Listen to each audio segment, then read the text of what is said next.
Hello, good morning. ધોરણ સાતમાં સ્વાધ્યાય પ્રશ્ન પાઠ 3નું કુત્તે કી વફાદારી. તો આપણે આગળ અભ્યાસ જોઈ લીધો તો પેજ નંબર 13 પર. હવે સ્વાધ્યાયના પ્રશ્નો જોઈએ. તેમાં एक नौकर द्वारा हार चोरी करना.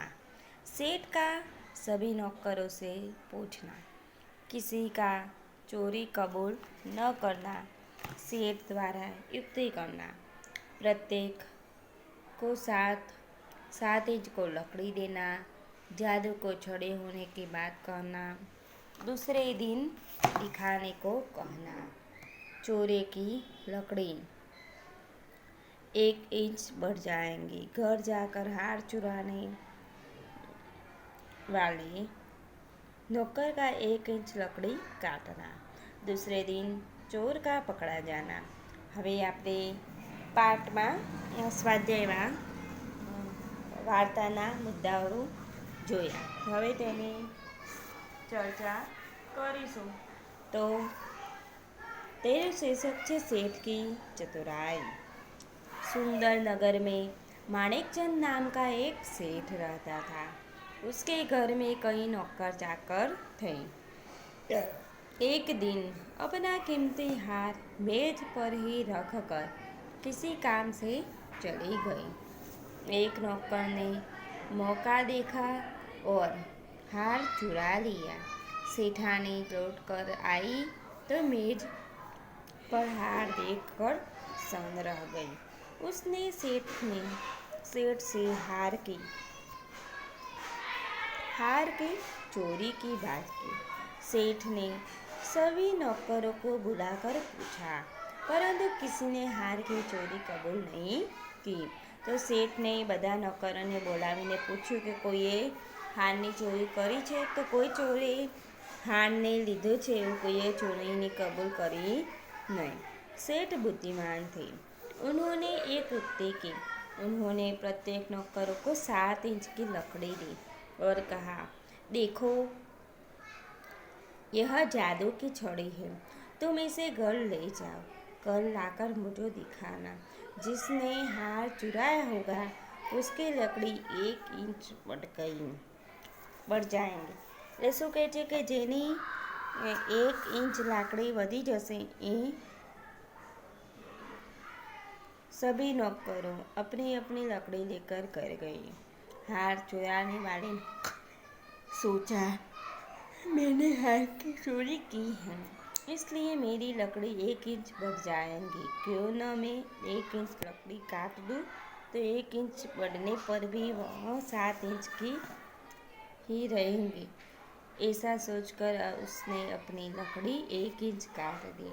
दूसरे दिन सभी नौकर अपनी अपनी लकड़ी लेकर सेठ के घर पहुँचे. सेठ ने एक लकड़ी देखी. एक नौकर की लकड़ी 1 इंच कम थी. जरा सा धमकाने पर उसने चोरी कबूल कर दी. सेठ ने उसने हार वापस लिया और उसे नौकरी के निकाल दिया. જુઓ તો હવે તેને 1 इंच કાપી દીધી હતી, પણ 1 इंच એટલી વધી પણ જતી. એટલે ચોરને તેના શેઠને ખબર પડી ગઈ કે આ જ ચોર છે. તો તે જે નોકરને નોકરીમાંથી કાઢી દીધો અને હાર પણ તેને પાછો આપી દીધો.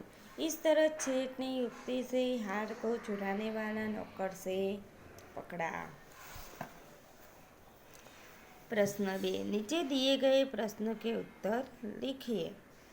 रात को कुत्ता पड़ाव की रखवाली कैसे करता था?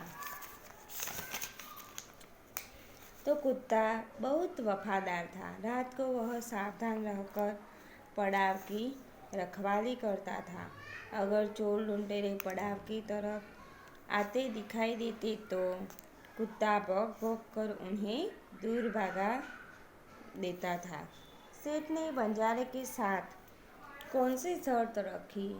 तो बंजारा सेठ के पास उन्हें रुपये लेने के लिए आया था, परंतु रुपये के बदले में गिरवी रखने के लिए उसके पास कुछ भी नहीं था. तब सेठ ने कहा, बंजारे ने कहा कि तुम अपना कुत्ता ही जमानत के रूप में रख दो। जब तुम सारे पैसे लौटा दोगे तब कुत्ता तुम्हें वापस लौटा लूँगा। इस प्रकार सेठ ने बंजारे के आगे रकम के बदले में कुत्ते के गिरवे रखने की शर्त रखी। सेठ ने कुत्ते को क्यों मुक्त दिया? तो सेठ ने यहाँ चोरों को डाका डाला था। कुत्ते के चोरों का पीछा किया। चोरों ने कुछ दूर जंगल में जाकर सारा माल जमीन में गाड़ दिया। फिर वे भाग गए। कुत्ता सेठ जी ने को जंगल में ले गया और भौंक भौंक कर वह जगह बताते लगा। वहाँ जहाँ चोरों ने माल गाड़ा था, थोड़ा खोदने पर ही चुराया गया सारा सामान मिल गया। सेठ जी की खुशी का पार न रहा। कुत्ते की वफादारी पर मुक्त होकर सेठ जी ने उसे मुक्त कर दिया। इस कहानी से क्या शिक्षा मिलती है? लाखा ने अपने कुत्ते को सेठ को छोड़कर अपने पास आते देखा तो जल्दबाजी में उस पर लाठी का प्रहार कर लिया।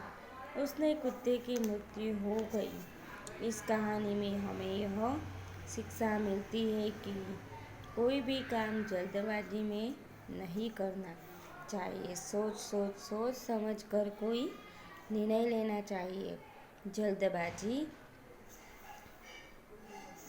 में काम करते पर बाद में लाखा बंजारा की तरह पछतावा पड़ता है।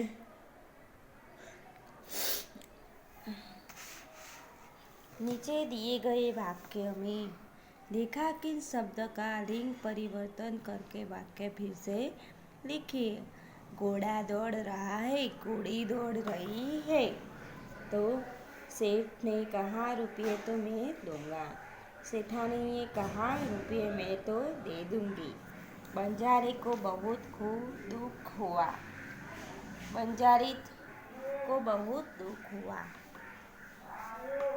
ऊंट की पीठ पर सामान लदा है।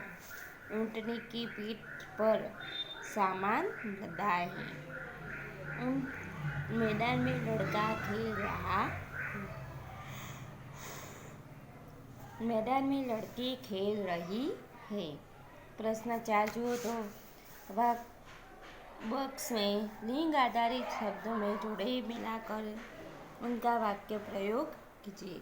तो જે આપણને આ બોક્સ આપ્યું છે તેમાં જે શબ્દો દેખાય છે તેને જોડ બનાવવાની છે। તો પહેલામાં છે શિષ્ય, તો શું કરવાનું? शिष्य गुरु की सेवा कर रहा है। शिष्या गुरु की सेवा कर रही हूँ। नागिन नाग उठाए बैठा है। नागिन फन उठाए बैठी है। शिक्षक पढ़ा रहा है। शिक्षिका पढ़ा रही है। गाय दूध देती है। बैल किसान का मित्र है। देव प्रसन्न होकर वरदान देते हैं। देवी प्रसन्न होकर वरदान देती है। घोड़ा, तो घोड़ी। महाराणा घोड़ा का बहुत वफादार था। सवार की रक्षा के लिए घोड़ी अपने प्राण बेच दिए। संज्ञा पहचानिए। सैनिक हमारे देश की रक्षा करते हैं। सैनिक, तो सैनिक ने શું કહીશું? જાતિવાચક संज्ञा। हमें देश की प्रगति के बारे में सोचना चाहिए। देश तो जातिवाचक संज्ञा।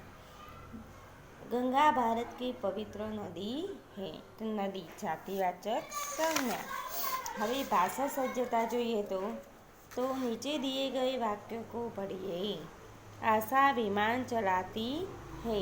तो આશાને શું કહીશું આપણે?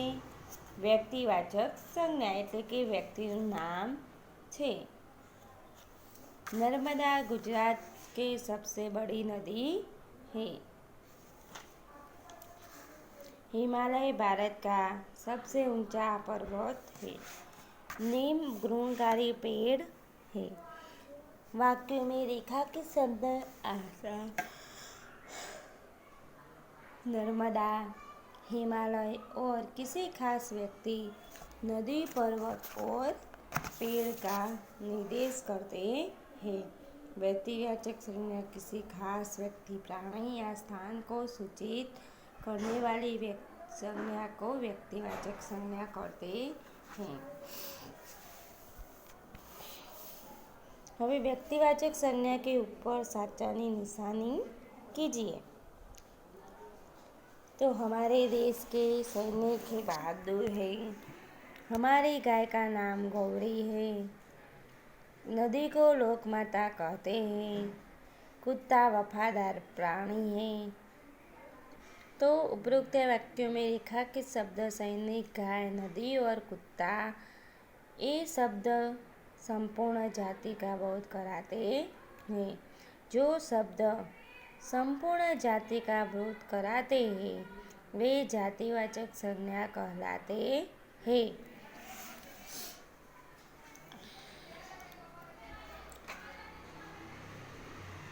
હવે જાતિવાચક સંજ્ઞા શબ્દ છૂટા છે તેને જોડવાના છે। તો જાતિવાચક સંજ્ઞામાં છાત્ર, લડકા, પર્વત, ગાય, નદી, પેડ, આ બધા જે શબ્દ છે તેને કયા શબ્દ કહીશું? જાતિવાચક।